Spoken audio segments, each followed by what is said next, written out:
एक दानचंद नाम का महाकंजूस आदमी जिसका सिद्धांत था कि चमड़ी जाए पर दमड़ी ना जाए। एक बार पत्नी बोली, इंसान का शरीर मिला है, कुछ तो दान करो। बोला नहीं। पत्नी बोली, एक बार गंगा स्नान कराओ, कुछ तो पुण्य मिलेगा। बहुत समझाने के बाद मन ही मन सोचा, पैदल जाऊंगा, स्नान करके घर आ जाऊंगा, क्या ही लगेगा। अब वो जैसे ही गंगा में डुबकी लगाने लगा, भगवान ने उसकी परीक्षा लेने के लिए पंडे का रूप धारण करके सामने खड़े हो गए। वो जैसे ही बाहर निकला, भगवान बोले, जजमान की जय हो। उसने बोला, भाई तुम कौन हो?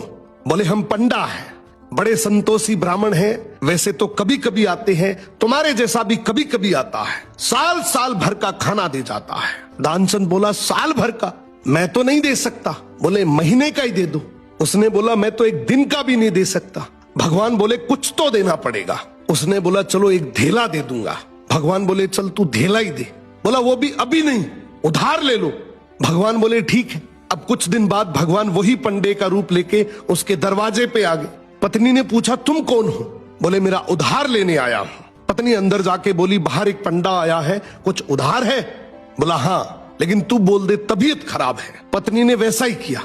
भगवान बोले, चलो जजमान के ठीक होने तक का इंतजार करते हैं, खाना ले आओ।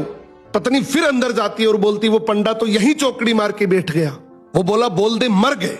पत्नी जैसे ही आकर बोलती है, भगवान तुरंत खबर फैला देते हैं कि दानचंद गुजर गए। अब धीरे धीरे लोग इकट्ठे हुए, उसे बांध कर ले जाने लगे। पत्नी बोली, अरे मरे नहीं है। लोग बोले, ये तुम्हारा मोह है। अब भगवान ने भी हार मान ली कि ये मर जाएगा लेकिन कुछ देगा नहीं।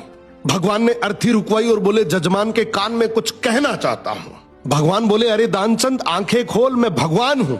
उसने सोचा, अरे ये तो स्वयं भगवान है। उसने आंखें खोली, सामने वही पंडा। देखकर आंखें फिर बंद कर ली। भगवान बोले, अरे भाई मांग ले, तू क्या मांगता है? तेरे से कुछ मांगने नहीं आया हूं। इसने बोला, हमको तो कुछ नहीं चाहिए, बस धेला छोड़ दो। इसी तरीके से बहुत सारे लोग हैं जो मर जाएंगे लेकिन 1 रुपए दान नहीं करेंगे।